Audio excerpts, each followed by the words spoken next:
All right, welcome to the summit. Now, this isn't just another module. This is an elevation. If you're here, it means you're ready to stop just playing the game and start mastering it. Your ascent to the top tier, well, it begins right now. You see, everything we're about to cover is designed to build a career so solid, so respected, that the best clients don't just work with you, they hunt you down. This is all about transforming your professional identity from the ground up. So how do we make that happen? We're going to tackle some of the most complex, high-level scenarios you'll ever face in Dubai real estate. We've broken it all down into 3 core power blocks. You master these, and believe me, you're on a whole new level. Here's the game plan. It's simple and it's powerful. First, we're locking down the gold standard, the very definition of trust. Then, we're taking on commercial command. And finally, we'll become the risk mitigator that every single high-value client is looking for. Let's get into it. Okay, block 1. Look, this isn't about memorizing rules. This is about building that unshakable foundation of trust. This is the kind of knowledge that screams security and absolute professionalism before you even open your mouth. When you know these details, you don't just sell property, you sell peace of mind. So let's start with something absolutely fundamental. A valuation report, it's one of the most critical documents in any deal. So, what's that one financial detail that has to be in there every single time? No exceptions. The answer?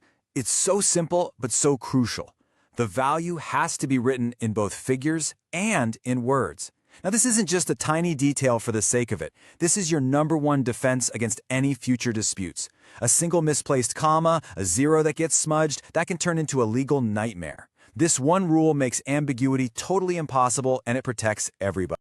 All right, let's get a little more specialized. This next one, this is the kind of question that really separates the everyday broker from a true strategic advisor. We're talking about usufruct rights, the right to use and profit from a property you don't own. It's a huge tool for investors. So, do you know the exact DLD fee to register it? It's 2%, just 2% of the property's value.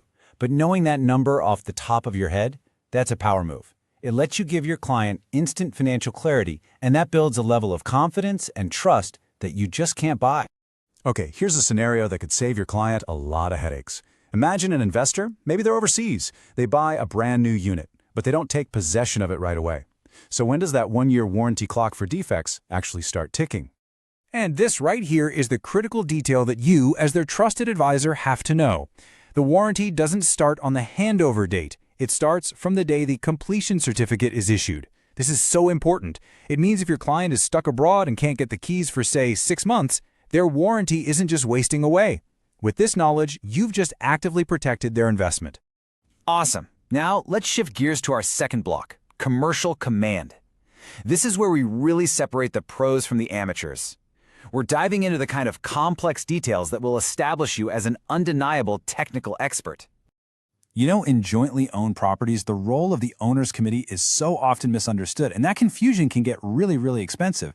So what is their single, exclusive primary job? And here's the key distinction. The committee's job is oversight, not operations. They are there to verify that the management company is doing its job right. They are not there to do the job themselves. Knowing where that line is drawn prevents so many legal battles and protects the entire building. Let's talk about a super common rental scenario that is an absolute minefield if you don't know the rules. A tenant subleases their apartment to someone else. What actually determines the legal end date of that second contract, the sublease? The answer couldn't be clearer. The master lease is king, always. The sublease completely depends on that original contract between the landlord and the main tenant. When that main lease is over, the sublease is over too. Full stop. It doesn't matter what date is written on it. This is the law you use to keep everyone on the right track and avoid messy conflicts. And now for our final block, the risk mitigator. Think of this knowledge as your shield. This is how you become the guardian of your client's capital. It's how you proactively save the money, protect their investments, and, just as importantly, protect your own hard-earned reputation. Let's talk about something with seriously high stakes. The whole off-plan market is built on the integrity of escrow accounts, so what happens when somebody breaks that trust? What's the exact penalty for an agent who dips into that account without authorization? 100,000 dirhams. And that's not just a fine, it's a message. It's a loud and clear signal from the authorities about just how sacred those escrow accounts are. So when your clients get nervous about their off-plan investment, This is the number you use to show them just how serious the protections really are. Okay, this is a true power move. Your client finally gets their off-plan unit, but it feels a little smaller than what they paid for. At what exact point does the developer become legally forced to pay them back for that missing space? And there it is. The magic number is 5%. If the final net area is more than 5% smaller than what it says in the contract, the developer is legally required to compensate the buyer.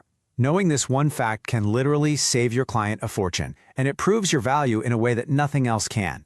Look, we've covered some heavy-hitting stuff, but just knowing these answers, that's not the goal. You have to do more than just memorize them. You have to internalize them, so they become a natural part of every conversation you have. Because when you operate at this level, you take on a much bigger responsibility. You're not just protecting your client's bank account anymore. You are now a guardian of the integrity and professionalism of our entire market. You have the tools. You have the technical know-how. You have the strategic insight. Don't doubt it for a second. You are absolutely ready to operate at the very highest level of this business. So what we did here today, it wasn't just about learning some new rules. It was about earning a new title. So go forward with the confidence that this knowledge gives you. You're not just a broker anymore. You are now a strategic advisor.